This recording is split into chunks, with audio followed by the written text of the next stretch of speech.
What's up, everybody, and welcome to Let's Talk. Men in Black was directed by Barry Seinfeld, Sonnenfeld, something like that, and it was the first of a trilogy. Yes, I know there's 4 movies. We'll get to that movie eventually.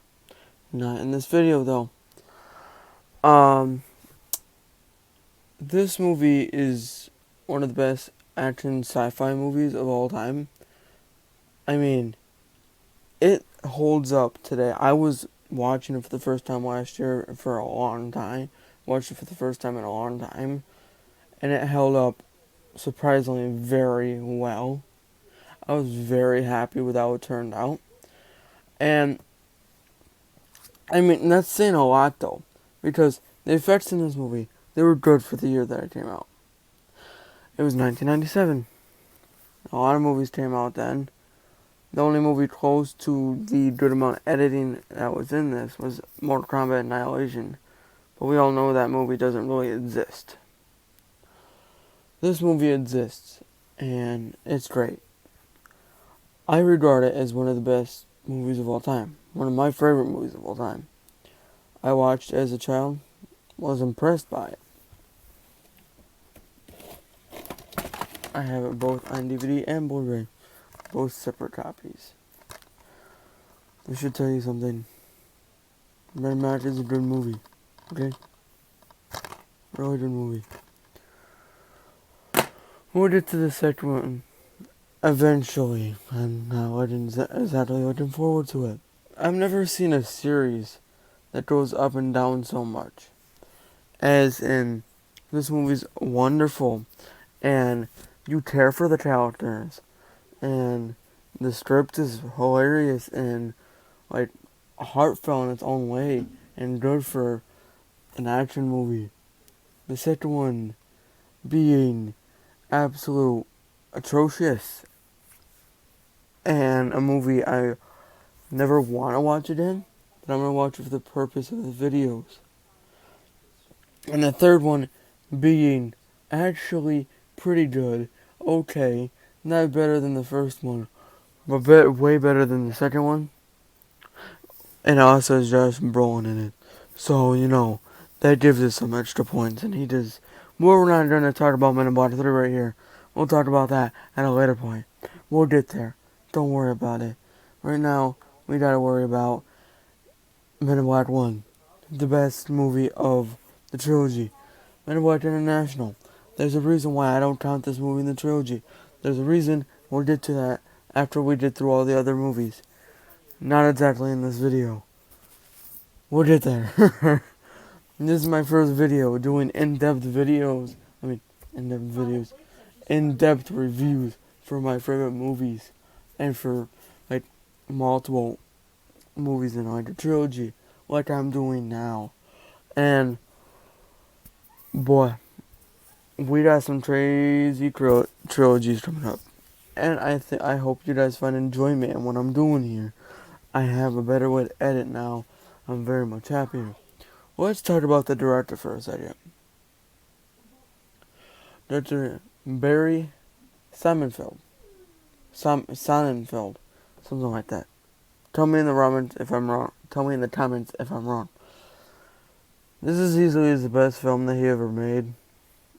I'm not even gonna lie about that one. His other good movie that he was probably involved in was Liar Liar. And that movie wasn't that good.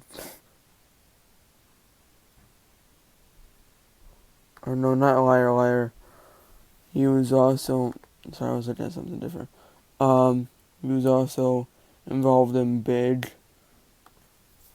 And... yeah. I think his career went down the toilet after this movie. Because... he then proceeded to direct... this... and this... No. Nothing about his present career has been good. But I will give him the benefit of the doubt that he did direct this movie and he did a very good job with it. And he did an okay job with Men in Black 3. I will give him that, the benefit of the doubt. The fact that he directed, what was it, Wild West? I don't even care about that movie. Watched it once. Wild Wild West and Nine Lives. Oh, buddy. He needs some new projects, I'm afraid. He also worked on Men in Black International, which didn't turn out to be the best movie, but we'll get there. I find enjoyment in this movie because you care about the characters. When you first meet Will Smith, he's this cop chasing down this alien dude. He has no idea what he's doing or why this guy jumped off a building and all this, and he also found this laser weapon. What looked for him another planet. He has no idea. You sense the confusion in him, and if you watch this for the first time, you will also sense the confusion that there's something ain't right here. But there's an earlier scene with Tommy Lee Jones where there's more aliens, where it explains a little bit, and then they give us this scene. It's a very good lead up of how that happened. Very impressive of how they did it. Like I've said, the script in this movie is rather impressive. And I'm happy that it's impressive as it is. Because in the second one, the script is not good at all. And you don't care about them as much as you do in this film. You feel for these characters. At the end of the movie, when Tommy Lee Jones wants to reset himself and he goes back with his wife, you feel the sadness that Will Smith feels wanting to look for a new partner.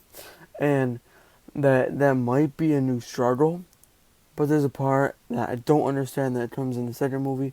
We'll get there. Again, I want to get through this and talk about everything. But there's major spoilers in this movie, in this review. This review is not going to be 30 minutes long. I'm trying my best to get it there, but the segment itself is called Let's Talk with a new intro. Y'all should love it. I love it. Let me know what you think after this video is done. I'll probably make a short on it while I'm uploading it, because it might take like 4 hours to upload, but that's okay. And I'm gonna have to do a little bit of editing. That's also okay. But Will Smith, let's talk about him for a second. We'll talk about both actors. Will Smith did really good in this movie compared to some of his more recent movies. I'm talking Gemini Man, Aladdin. And this performance is better in this than it was in I Am Legend. I mean, Pursuit of Happiness, he did a really good job in. That's a very good heartfelt movie. I might talk about it sometime. If you guys want me to talk about it, just let me know. But we're not there right now, are we? Tommy Lee Jones also did really good in this movie. This is one of the movies later in his career. Give me 1 second here.